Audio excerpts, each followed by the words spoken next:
a different approach. Today I am honored to have a new friend, an activist, somebody who has inspired me in so many ways, Alyssa Santiago. We know each other from high school. We had class together.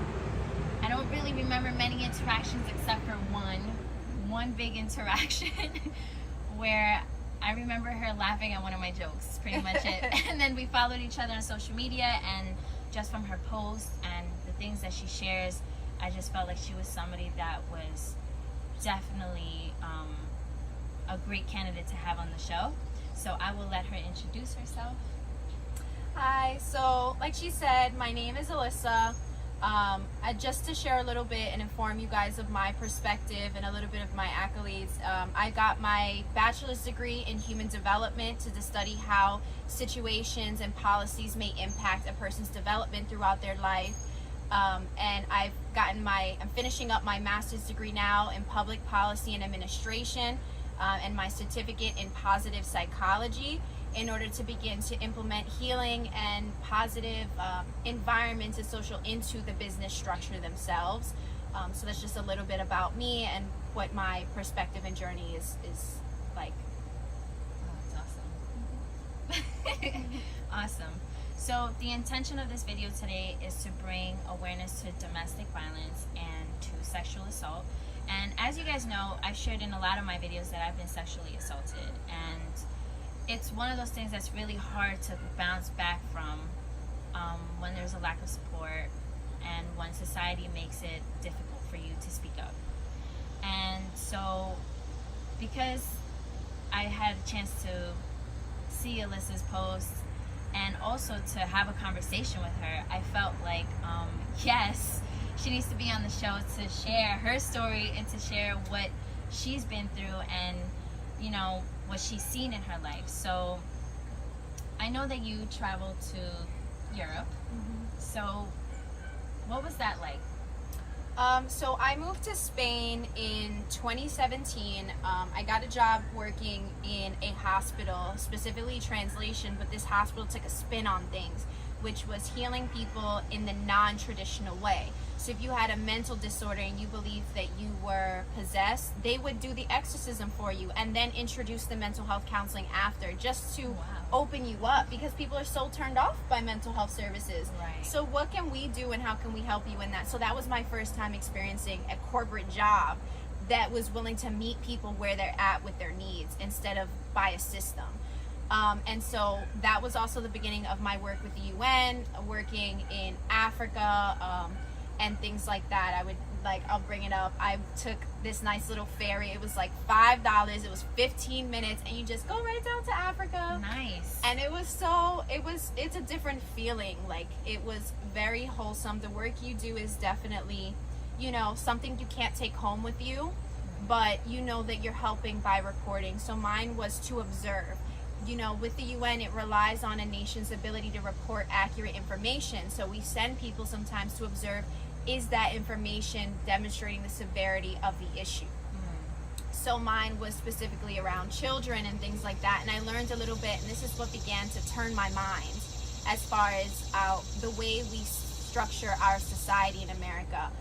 One of my tour guides, I was asking him, because when I got to Africa, I was very surprised that women were walking around, and it was like midnight. They were out, they were walking. It was like, these small roads, and I was like, there's no like security. Like, I would be uncomfortable, doing something like that here. Yeah. And they're just like with no shoulders held high, food in hand, bags in hand, just walking. And he was like, even though men have the corporate jobs, the women are the one that run society, because they are the creators, they are the organizers, they are the multitaskers. He was like, why would I, as a male, as the non-creator, why would I sit here and attempt to organize everything or say what my wife is going to do when I come home and she's running it and doing the work? Who am I to speak and limit her when she's more than capable of doing what I can't do? And that was from, he was like, the women are the leaders here. They are the ones who do it, even if, our representatives can't be women because of the Western world. When we go home, the woman runs everything. And I was like, man, like like this is a real conversation, because women do multitask naturally. You know, you have to feed the baby and still cook your food or whatever it is as well. And men just sometimes too, you know, when you have conversations with them, they're like, I can't they can't multitask, or they fine tune a lot.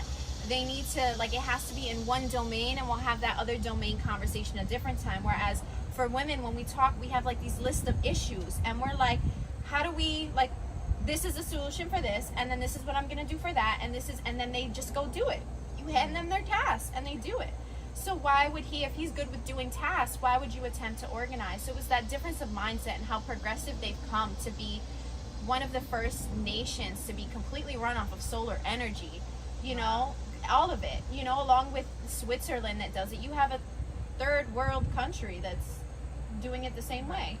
So when you went over there and you spoke with that gentleman, I'm curious, did something change in you? Did something change in your mind in terms of your self-worth as a woman, or how valuable you are or can be in society, or maybe even a way for you to break a barrier? Like, did something in you like shift?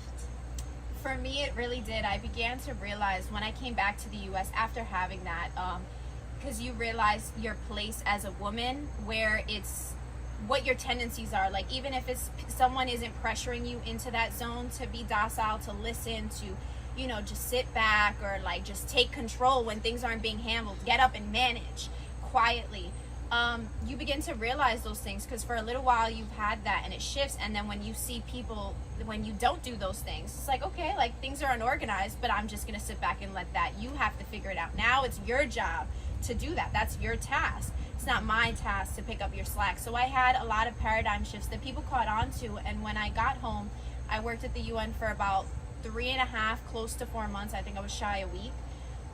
And you know, they felt it. Like, when I walked into a room and I sat down to have the conversation and people weren't getting their questions answered, I was the person that raised my hand and asked the questions very directly, so people had to answer, because there's a lot of walking around certain topics and questions and answers, and I'm just very direct. Like, I want to know answers. If you're asking for money, if you're asking for support, if you're here trying to overly emphasize a bridge that you've built within society, we need to know how. This has to be something that moves forward and is taken from here.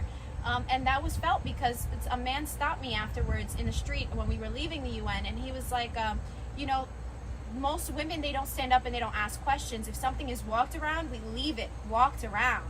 Or we don't offer the resources sometimes. That's usually a conversation we have afterwards. So to hear the thoughts come out during, and the questions being answered during, is something I haven't experienced. And that just was because I was able to, in my mind, take everything that he was saying and bring it all into one. Again, that organization. And that was taught to me from my ability to, as a little girl, as a female, that's what you're taught to do, at least for me. Like, you take all of these things, and what are you going to do with it? You know, like, you need answers. You need to find a way through this. So if you're not giving me the information I need, how can I do anything with it? Right. Wow. And you know what I think too, which is interesting, and this just came to me, is I find that our voice is what earns us our respect.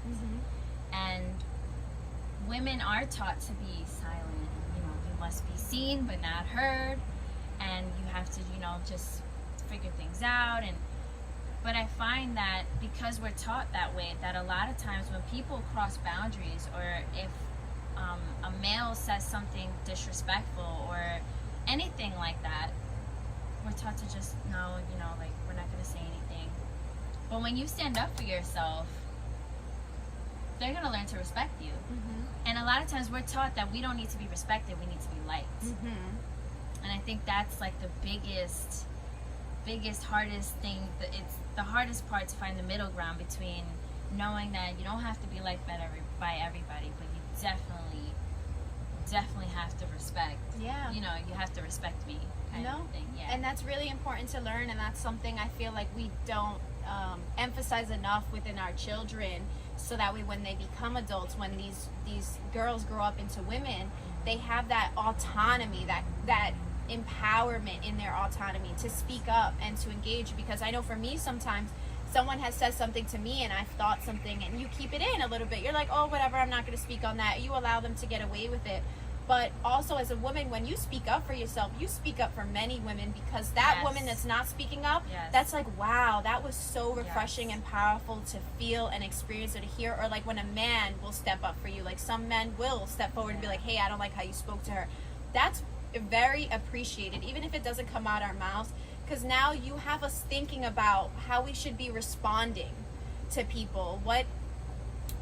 When that happens, I could use those words. I can stand up for myself now. You're right. I shouldn't accept that. I shouldn't allow him to think that that's acceptable to me, and that he should continue to speak to people like that. Even if he takes nothing from it in that moment, people go on to think about things, or there's someone there that's going on to think about that moment and that experience. Yeah, and it's so interesting. I have like a little story with that. I used to work at a living assistant facility, but I worked in like the food department. You know, I was fresh out of high school and everything, and I remember that there was a lot of us. It was a lot of young people working there, and there was this one guy who was there, and there was like a space that was sectioned off in like the eating area, and all of the guys were there, and I was coming back from my break, and I remember that this particular guy had a mouth on him, but he never said anything to me.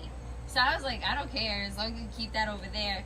And I remember that I came in, and I don't remember exactly what he was talking to me about or what he said, but I just greeted everyone, hey guys, how's everyone doing? And he said something and then called me a bitch, like in front of a room of men and my coworkers. And I'm like, I know this didn't just go down right now. And I remember that nobody stood up, which I didn't need them to. But nobody said anything. And I remember I checked him, and I was, don't you ever talk to me like that. And he was like, oh, but I didn't mean it like that. And a lot of people say it. I don't care what people say. You're not going to call me that. And it was just me standing up for myself and being stern. He never disrespected me again in the rest of my time that I worked there. And sometimes it's not about being violent. It's not about being belligerent. It's not about being ignorant, loud. Yeah, it's not about that. It's about the firmness, the sternness in your voice, and knowing like, no, this is unacceptable. And I find also a lot of times when people are losing control, they start to raise their voice. And scare tactic. Yeah, and for me, I guess because I kind of understand that, when I see somebody raising their voice to me, it makes me feel like you're really losing this battle. You're losing it's one this of the battle. last cards you pull out. The insecurity and the ego begins to shine through, and it's like, you can't challenge my ego. I'm gonna rise up in energy, and they prey on the fact that you will seclude down, and that fear will kick in, and you'll be like, oh, like, I don't know where this is going. Maybe it's gonna get violent. But no, like, for me, when some people get loud, like, I get even louder. You're not, because the intimidation, it doesn't work. You see no fear in my eyes, and then sometimes they lower themselves. Like, they take that moment, and they're like, let me bring it down, because this isn't working. And they'll say something, or they'll just walk away, because I got even louder. And they're like, you know what, I can't. That isn't always the best. In every situation, it's not my main approach, but, like, sometimes it will be, because it's like that, you're not going to intimidate me in that way. So sometimes you got to speak their language to be heard. No, it's true. I find too, sometimes I get I just look at them. Yeah, that's another one too. You just I give them a look and walk away, or turn your head.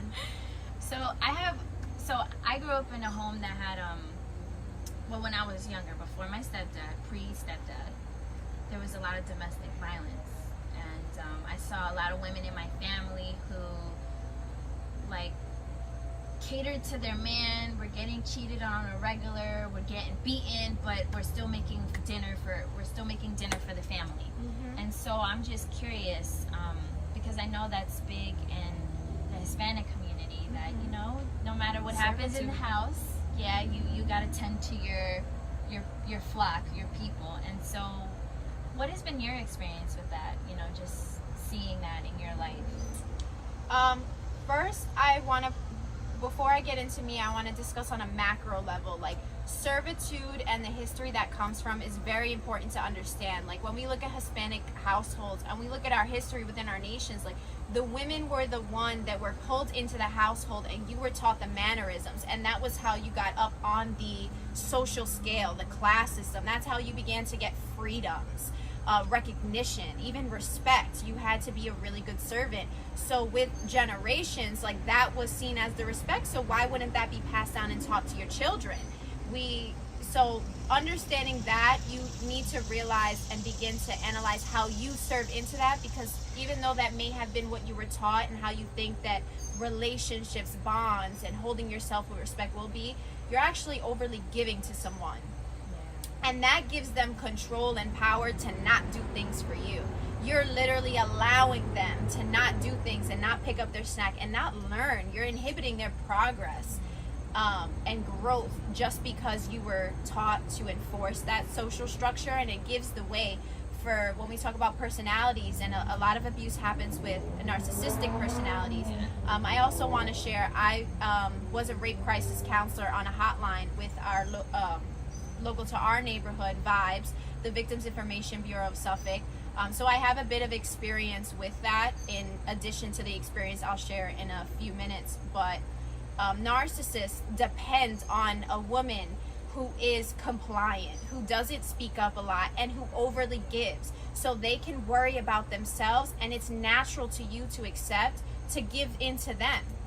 So that's how you allow that function of domestic violence to happen, is because you're so used and you've been exposed to this as a healthy relationship, and this is socially acceptable, and this is what you do, and they depend on that to continue. And that's how you breed narcissism and domestic violence, and that's how it becomes socialized within cultures and communities, specifically like Hispanic communities. So for me, I am Puerto Rican, and I grew up, I'm not many generations into the U.S. I think we're at 2 generations. My mother was the first born here. My grandmother was born in Puerto Rico. So we're, pretty new to America. Right. And it was just all of the women that I grew up watching, they were all in violent relationships, and that was the norm that I was taught. Right. Like my grandmother was in one. My cousin, like she would come home and her jaw would be wired shut because she spoke back to her man. So and it was like a thing, and it was, and she would just come over and we would make her smoothies instead of food, and it wasn't like a once in a while thing. These were things that were happening, or the bruises, and you would just go to the next woman who's living, I was in Brooklyn, so the next apartment, the next family member woman who's in your building to help heal and mend you, because that was also our role as the healers, as the family people. So we're literally creating a community that supports violence. Right. And who's going to speak out about it if everyone's going through it? If that is what you see, that is what you're teaching the kids who are observing to accept as love. That's the way things go. And I began to have that as well. Not in violence. I vowed, from seeing that, I would never let someone put their hands on me. Right. But I accepted emotional abuse. Because it was okay. Like, I was like, words, they're not as traumatizing, but words are twice as traumatizing. Because words teach you how you're going to interact with everyone. So if you're not being fed the right words and you don't know how to have a healthy verbal relationship, you can't expect good to come from it. You can't expect that when you need something, your needs are going to be tended to. And that was a big thing for me. And I began to self-sabotage. I was like, I don't want a verbally abusive relationship anymore. I want a healthy relationship, but I couldn't sustain that. Self-sabotage. Like you begin to start fights because there are none, because you're waiting for something to happen, or you're just like being at peace becomes like an unstable thing for you. Like you begin to feel riled up on the inside a little bit, and you start something and you're like, wow, like everything was good and I just started something. Now I'm on the list, and I gotta make it up to you, and I have to do that work. Wow. Did you ever find that it ever made you the abuser? It did in some places, and that really hurt me, because I've always lived my life with the intention and the heart to always be the person that people heal from. Even from when I was little, that's why I got into the bachelor's degree and the master's degree that I did, because I'm into the psychology and I don't like to be in a controlled environment with it. So whenever I picked my friends, it was people that I can analyze and feed their responses back to, so they could take something from that. I always wanted to be the nice hand. If you didn't have lunch, you didn't have friends, I would go sit with you. Right. We would become friends now, and I had no problem with that, because it was like I always wanted to be the hand that was helping. That's cute. And so for me, you know, it was hard for me to understand, with that mentality that I've always been, that eventually I was causing someone psychological pain and trauma and damage because I couldn't remain happy for too long. So that for me, it was like everything had to come into perspective and be analyzed, because it's what is supporting this behavior, that I live a better life, I have a better mentality, a better stronger analytical ability to do these things, and it wasn't panning out that way. Like, the goodness wasn't being enforced, you know? Yeah. So you really, it did hurt me, and luckily, like, it was something I was able to catch on to, and I was like, you know, I need to heal. I need to work on this. I need some time for myself. And I took like a year off of people, really, to heal. Like, I wasn't really talking to anyone except for my roommates, the 3 girls that I had that were very, to this day, I thank God for them coming into my life, because it was random assignment, and they were the biggest blessings, because they were wholesome women. And to meet a wholesome woman, you're like, I want to be just like you. Like, how do I become so centered in myself that, like, and be such a kind person that, like, things don't affect me by the way people give energy to me. Yeah. Like, if someone comes off stern to you, I don't have to be stern back, because you're upset. You don't have to upset me and ruin my mood. Not taking on people's stuff. And that comes with finding, and even within a relationship, like finding wholesome, whole men as well, but you have to be whole too. You can't traumatize them and recreate what you just came from, because that's something a lot of people do. They're like, I found a good man, and a couple months later, they're in a different form of a toxic relationship, because you never unpacked all of your toxic baggage, all of your toxic responses, to be able to accept that and not create that within them. So it's like, you changed, but you made me change.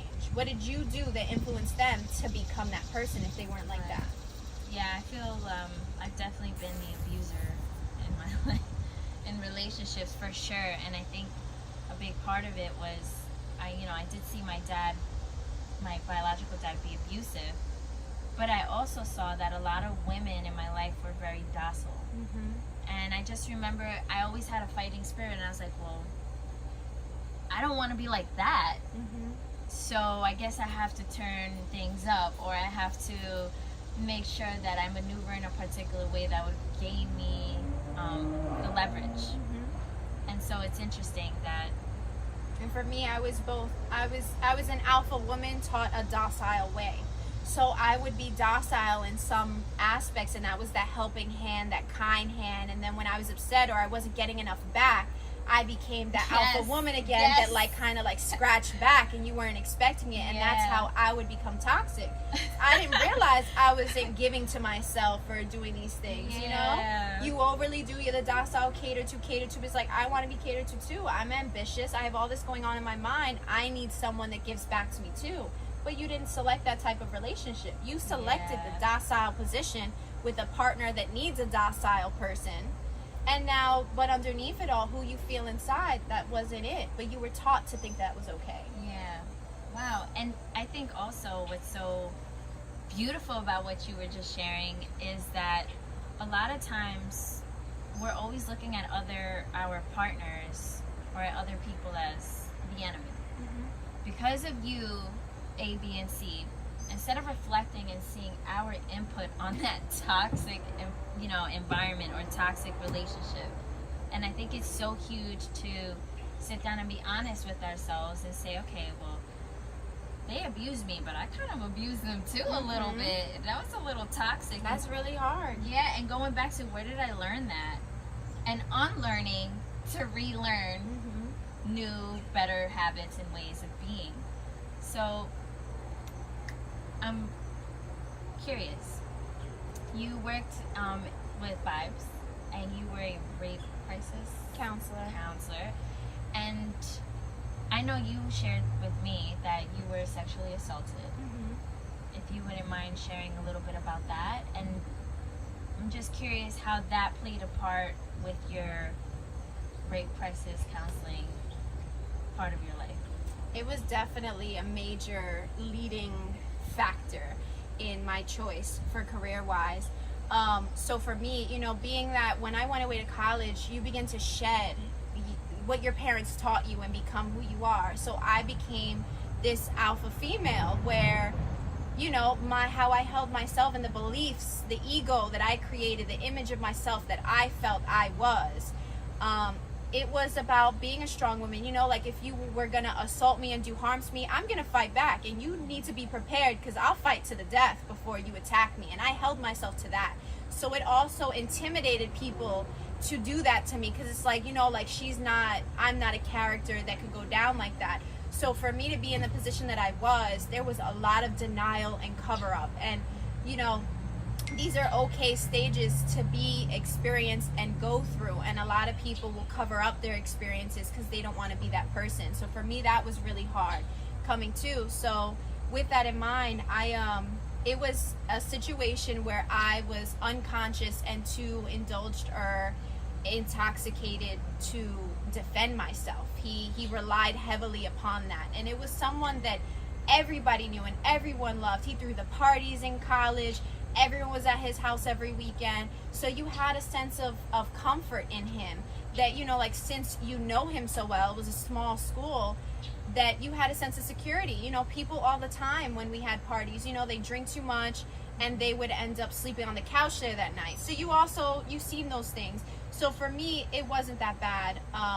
Where in my head I was concerned about something, but I literally had no control. When that situation happened to me, I couldn't have done anything. I couldn't have done anything to prevent it, and that was really hard as someone who is like, I'll fight to protect myself. Yeah. I couldn't fight. And I think that was the hardest pill to swallow. That there is nothing that I could have done that would have changed that. Nothing. Yeah, I could say I shouldn't have drank or I shouldn't have gone out, but you're young. You're going to live your life. Understand that some things are out of your control and you can't blame yourself. It was them. They chose to do that. So for me, my fight during that situation was trying to keep my eyes open. I was completely unconscious. I remember being knocked out. There was a drink that was offered to me to begin. I had already been drinking, and I went to the bathroom. I was out with a new group of people because the person I normally go out with, my roommate at the time, who I thank God for every day, she was like, I'll meet you at the club. We go to the pregame and then you go to the club. The pregame's always closer to the local bar club that you go to. And I went to the bathroom and I came out and everyone was gone. And I was like, wow, like where'd they go? Did they go to another party? It was really, really quick. And he was the only one that was left. He's like, I'll take you to where they are.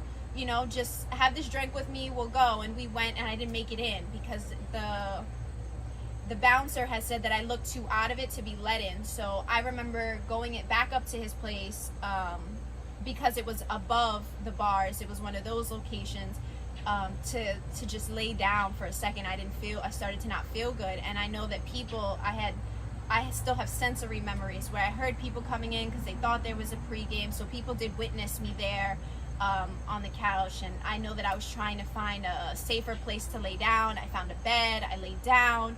And my fight was in, you know, keeping my eyes open, because I remember at one point my eyes opened, I heard a noise, and he was entering the room. And I said, hello. And then it was, you know, I opened my eyes again, and I was naked, and he was on top of me. And it was a fight to roll my head over to open my eyes so I could see what's happening, but I couldn't feel my arms. I couldn't, like, there was no fight that I could put up, except for moving my head and maybe speaking a couple words, which made him feel uncomfortable. And I was hospitalized for a very long time after that with a swollen liver and a swollen spleen. So it was a very aggressive situation that I literally couldn't do anything about. And he fell asleep when all of that was done. I woke up and he was sleeping right next to me when I had come to consciousness. So it was also to the comfortability that you felt to not only violate someone who's unconscious, but to lay right next to them for when they wake up, like you didn't care that much. And he was the popular kid. So I had left, I ran, I woke up, I looked for my clothes, and I was ready to get to the door. And I remember being so cautious about who's gonna see me, because my pride, my ego kicked in.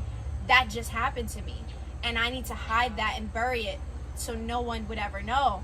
And luckily my roommate, the person that I normally go out with, she had asked about me since I never made it to the club. And they said the last place they had saw me was at that apartment. So she slept there. Her and her boyfriend slept on the floor in that living room, and they said that they were not leaving until they found me. So they slept there overnight, and I guess she had a feeling to open her eyes. When I was about to run to the door, she saw me, she stopped me, and she walked me home, and I never told her anything. It took me a year and a half before I decided to admit to even her that something happened. She kept asking me, but that act of kindness, that and shout out to all the people that won't abandon their friend when they go missing, or thinking that, you know, like, oh, you get drunk and you could just have sex with people. Being that friend that's accountable and ties themselves to them. That is your responsibility. You know, take on that responsibility to be there for that person. Because if she hadn't been there, I don't know where my mind would have been at with that whole situation. Like, she walked me home, and it was the silent best walk that I needed, because I knew I would get home safely, and I knew she would help me. You know, like, it was a subtle hand that I needed when I wasn't ready to talk. Wow. Yeah. Thank you for sharing. Yeah, no problem. That's powerful when people can share. Yeah. It is, and it's huge. And I know, you know, even for myself with what happened with me, it took me forever, because it happened to me when I was in 11th grade, and I recently started talking, or was able to come to terms with it, literally like last year. So we've been out of school, I don't know, forever. Yeah. A couple years For ago, a long time. And it took me so many years to get to a place where I'm like, okay, you know, and it's so funny, because we did have this conversation where I'm writing a book, and I want to share my story, but I haven't shared it with the people that I love the most, like my parents. And it's like that whole, I want to help the world, but I haven't shared this very big part of my story with my family. And so I know you kind of went through that. And so what was it like for you? Or first, what inspired you to want to share? Relatability and empowering someone. So I chose to not tell anyone. That was my choice. I chose to keep that to myself, and I healed from it. I took the time, like I said, that year to be alone and heal from it and get back to being me, uncover who I was, and empower myself. But I was like, this is the journey that I have from that experience. A lot of good opportunities presented themselves following that experience. So it was I didn't look at it, even though it was a traumatic event, I no longer looked at it as something that plagued my life, something that I needed to hide, something that couldn't empower others as well. So I had, you know, to protect my mother, because again, I had this pride and this ego that was, I could never be a victim, that I would lie around it, or like when people ask what happened, like, you know, you feel ways to like make it okay, or like you try to please the person who abused you, or comfort them, or talk to them to validate what happened and give an excuse, because you couldn't be the victim. So then there has to be this, he really liked me, I did something, I turned him on, there's all these things that go through your head, and that is a stage of processing. Wow. But for me, I was going to take it to the grave until someone in my family needed to hear my side of the story, because they needed to know how to be okay. And I was okay. So I was like, it's been a while, it's been a couple of years. I started with my roommate, so she was there, and I heard her feedback, and then I placed a call with my family member, and we had that conversation. And then I was like, if I told my family member, it's going to get back to my mother, so it's time to have that. And I knew that because I got that ego and pride from my mother, I knew she would be hurt that she wasn't there to protect me, and that she didn't know I was going through it, but it was my journey to go through. It was my trauma. It wasn't her trauma. And I had to present it to her like that. It was very hard for those words to come out of my mouth, but there's no easy way to say them. Once you say them, it's very important that you include to them why you didn't share it. So for me, it was, you know, I knew that you couldn't do anything about it, and I didn't want you to feel that pain. So I healed from it. I made myself wholesome again. And now I'm choosing to share it with you, because it's important for me to share that, and I need you to know. And it's important that you don't, you know, you express it to them in a guilt-free way, because your parents are going to get hurt. They've devoted their life to protecting you. And even me, like, I devote my life to protecting me, and I couldn't protect me. So Wow. it was huge. real. It was real. Like, it's a really big conversation to have, but you have to comfort them knowing where you're at with your growth, If you're not okay with it, then say that. If you're having struggle with so and so, say that, because it's important when you choose to tell your story that you are honest, because that is how you heal. When you continue to bring the lies from the incident, that your cover-ups stories into your story, you're jeopardizing your healing and your growth, because you need to tell yourself the true story and accept it. So that was really big, realizing that powerlessness, and it's okay, like, to be in that situation. Remember that there's nothing you can do, but what are you gonna make from it? What are you gonna do with it? Who are you gonna become? Yeah, and it's so common. That was another thing. It was very common, and I was surprised to see it. Yeah, it's crazy how common it is. And even with me coming out and speaking about it, I find more and more women are more comfortable sharing with me, like, oh, when I was a little girl, I was molested. When I was at this age, I got raped. And what's even worse, I find, is that, you know, they're always like, there's a strange man with a puppy in the back of a van, don't follow him. And it's most of the time it's somebody in the family, somebody that's trusted. And it's just one of those things that, you know, me looking at, sometimes you feel betrayed by the people that were supposed to protect you. And I'm speaking from people who have been like molested or sexually abused when they were young, you know, and you feel a little betrayed. But when you really look at it, it's like, but how could they have known? Or even yourself, or because I felt that I betrayed myself when it happened to me, because I was intoxicated and I made choices. And I was in this place of, first, I'm not a victim. This never happened. As long as I say it never happened, I'm not a victim. I was there. And then I went through the whole, it was my fault. I was intoxicated. I should have stayed here.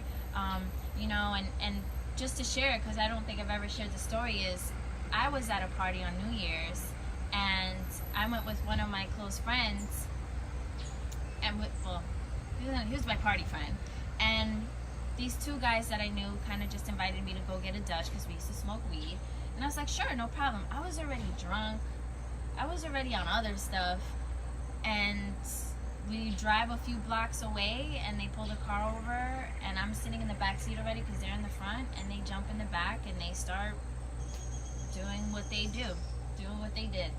And I just remember, just for a long time, just having the guilt of, like, I betrayed myself, because I, like you said, like, you protect yourself. I didn't get to protect myself. But it's understanding also, I feel, that you're not going to know everything all the time. No.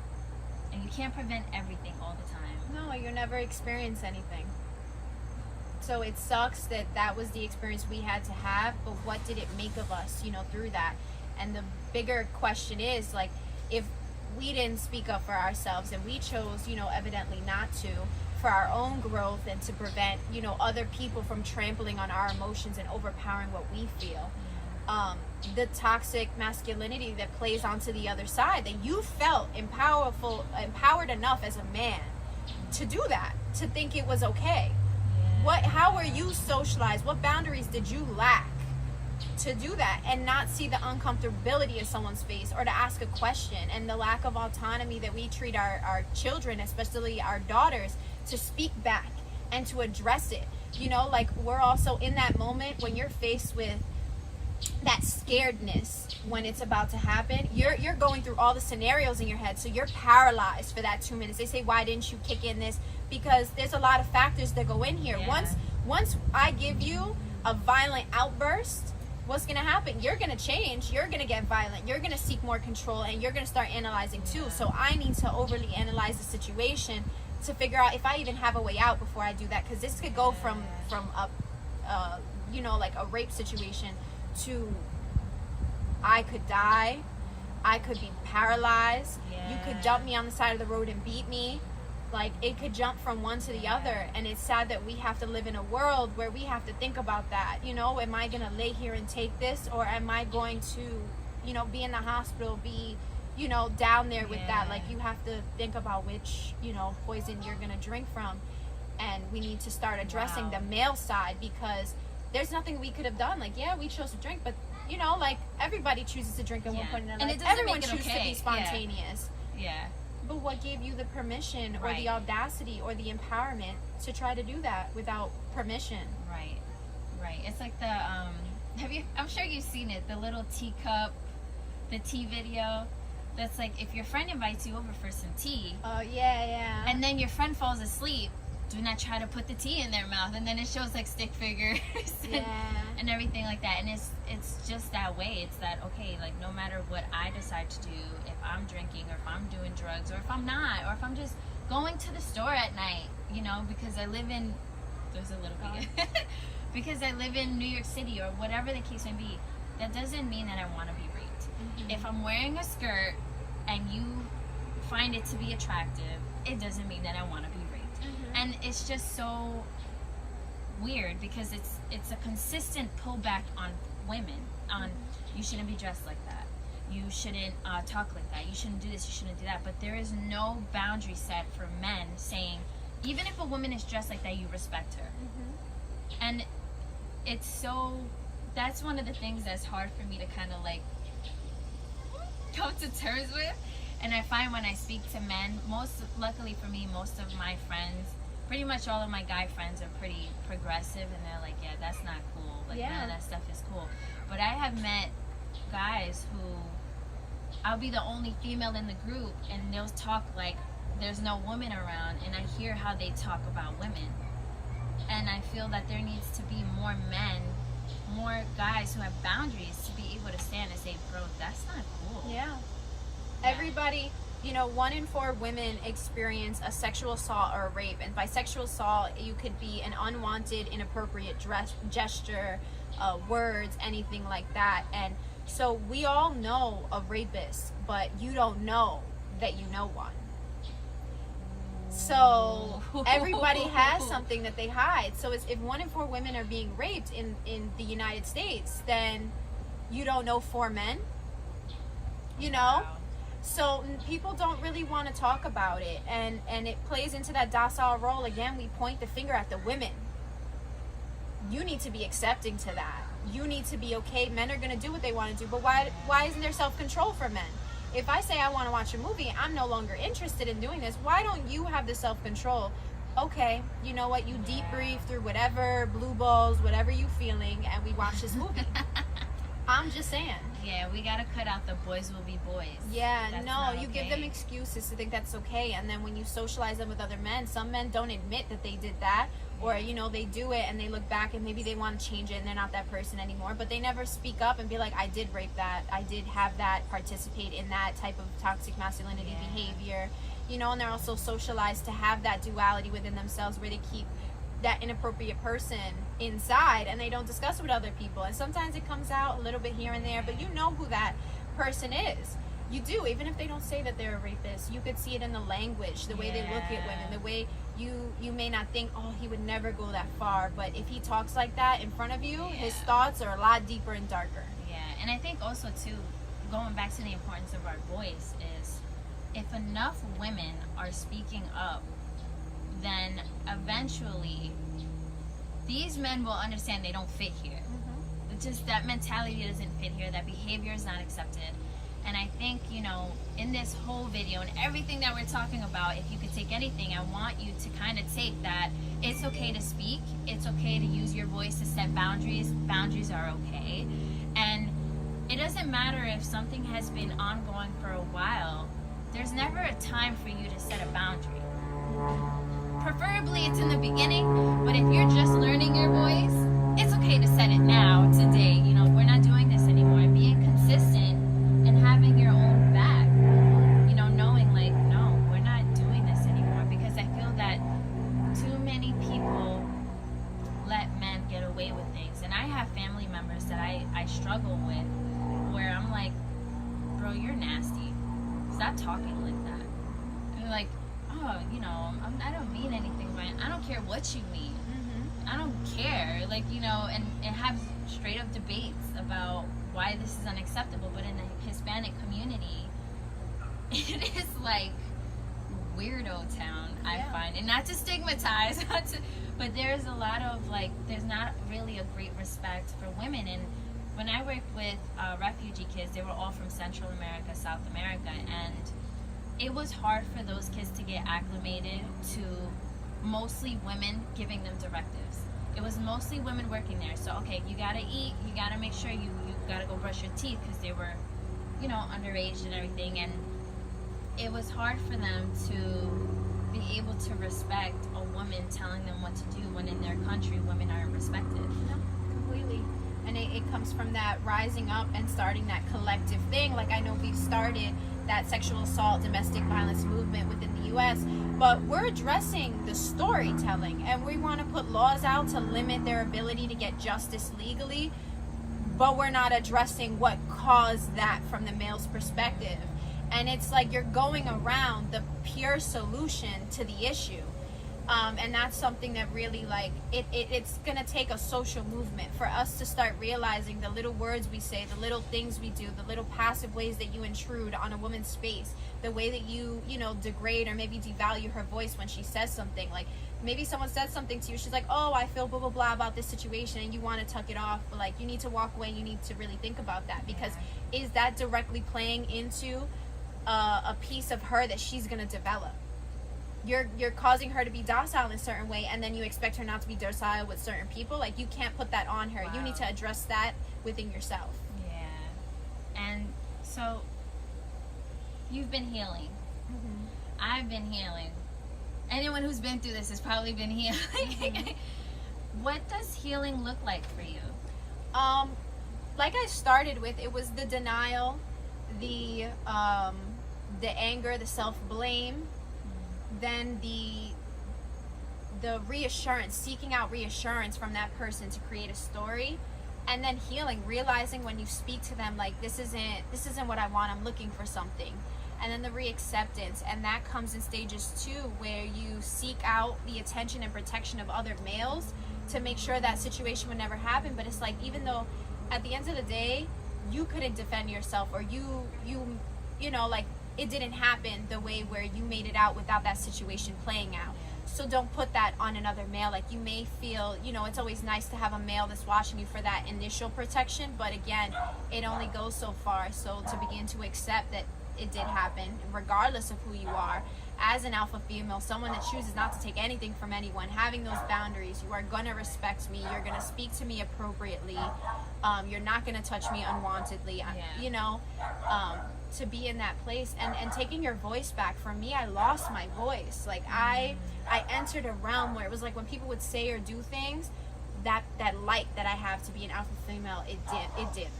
Like, people would say things and I wouldn't say anything anymore. When I needed a drink at a restaurant, like, and I didn't like it, or I wouldn't speak up and be like, hey, excuse me, like, you didn't stop here, like, just, you saw my voice go out in other ways because there was something underneath that I felt was taken from me.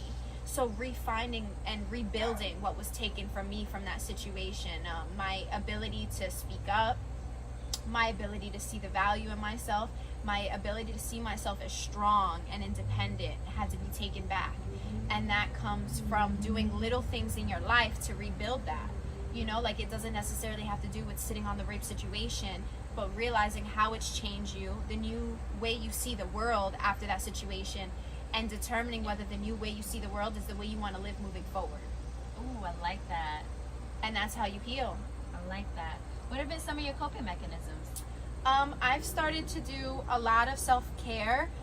That's been my thing, as well as to participate in just standing up for myself. So every time I want something, I will try to, like, whisper it is how I started. I'd be like, hey, like, talking lightly, but I would be like, just say it.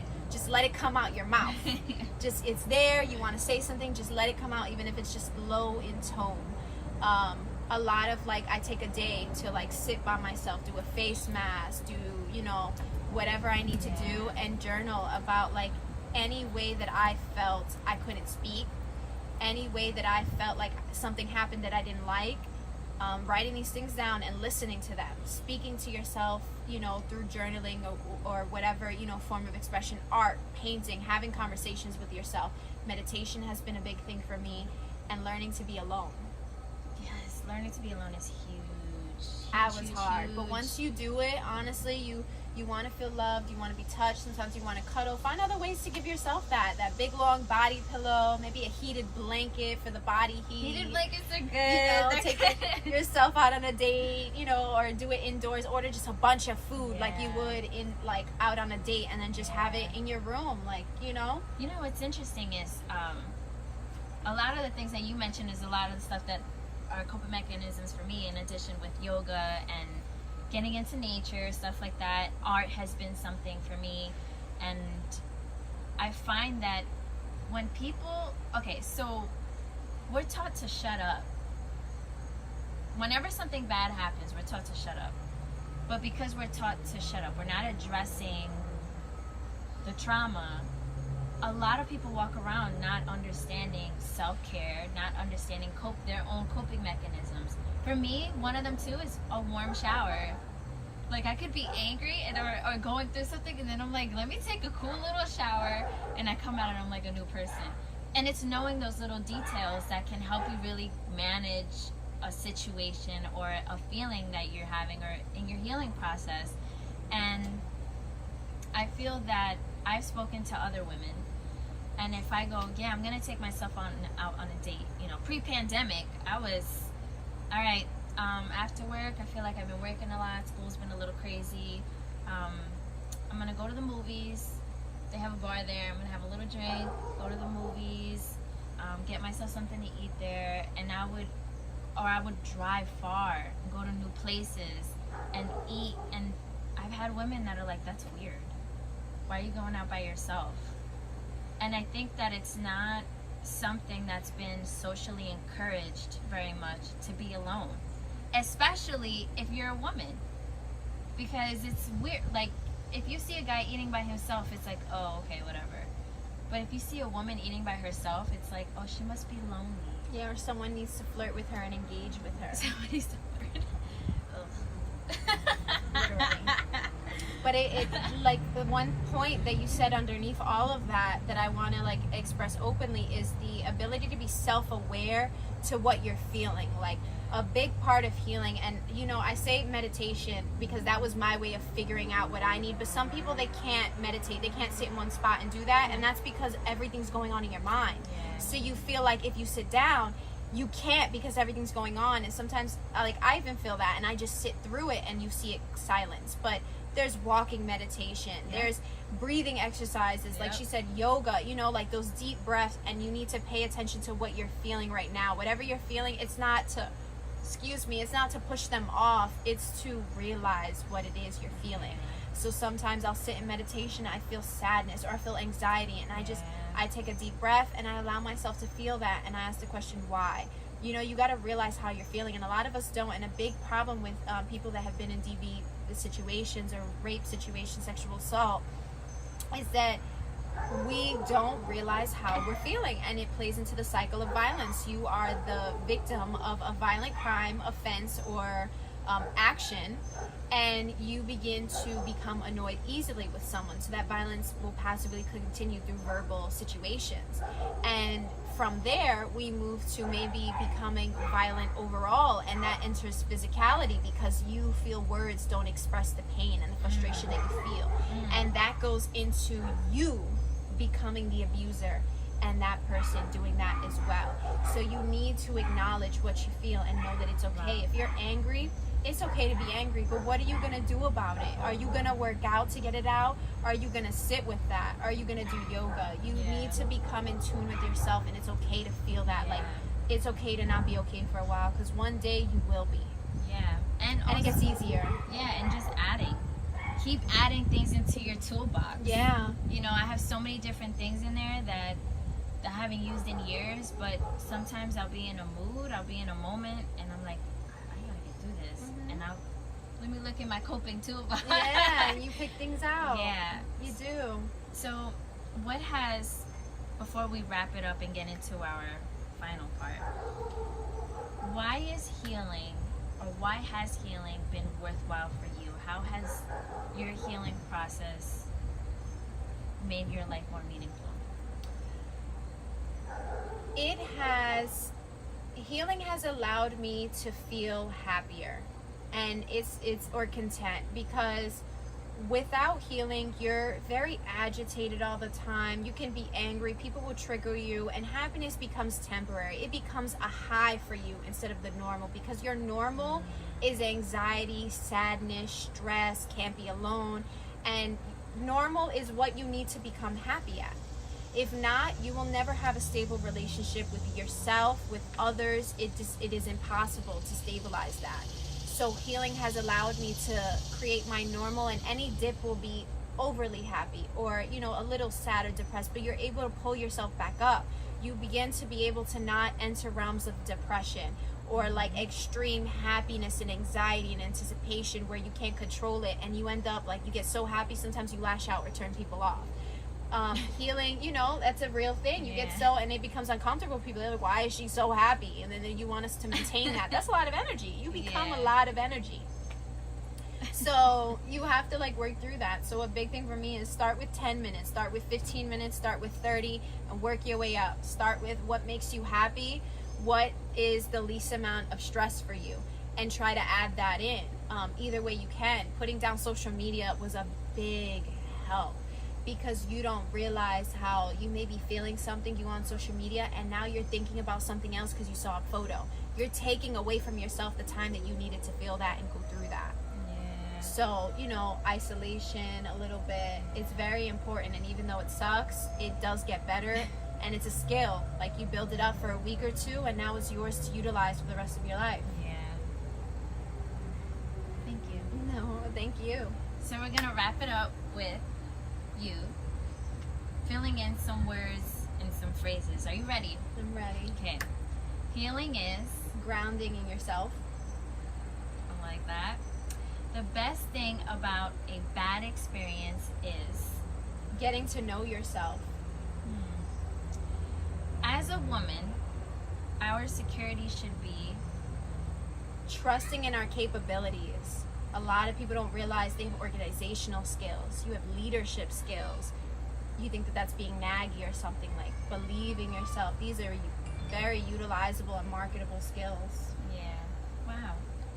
I love that you did this. Thank you so much. Thank you for having me. And is there anywhere that you would like them to find you? Would you like to share some of your projects, future upcoming things? Yeah. So if you guys wanted to follow me on Instagram, I always post daily quotes for healing, strategies, information to fix your wording that plays into that, things like that. I'm launching an Instagram page dedicated to healing and small things in wording you can change that will actually help your healing journey and impact you. So if you want to follow me right now, the only Instagram that's up is vastly_ambitious. I will be launching the Instagram page soon, so if you find me on Instagram, you'll go ahead and see the second page. It'll come up. So I look forward to getting to know you guys when you go through your healing journey. Don't be afraid to comment if a quote speaks out to you.